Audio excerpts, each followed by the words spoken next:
नमस्कार, मी शीतल. माझ्या छोट्याशा ब्लॉगमध्ये तुमचं खूप खूप स्वागत आहे. तर अचानकपणे मी आलेले आहे गावाला, की जाणारच होते पण अचानक आले.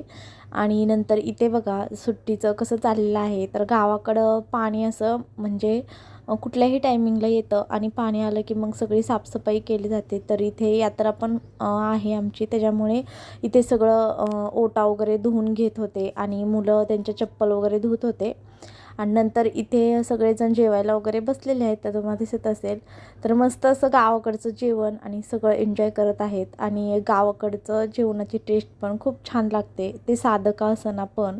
आणि मुलांना पण खूप आनंद झाला, खूप दिवसानंतर गावाला आले त्याच्यामुळे.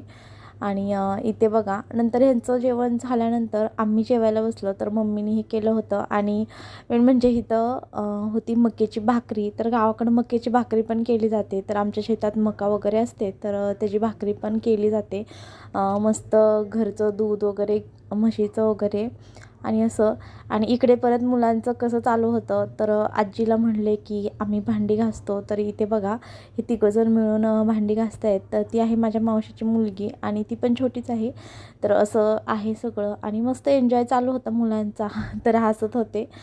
तर बघा असं आहे सगळं गावाकडं. आणि संध्याकाळचा मेनू होता रस. तर आंबे आणले होते, मग रस, चपाती, पापड वगैरे सगळं चालू होतं जेवणाचं. तर थोडंसं मी पण हेल्प केली होती आणि भजे वगैरे, पापड तळले होते आणि सगळेजण जेवायला बसले होते. तर हा ब्लॉग कसा वाटला कमेंटमध्ये सांगा. लाईक, शेअर आणि सबस्क्राईब करा.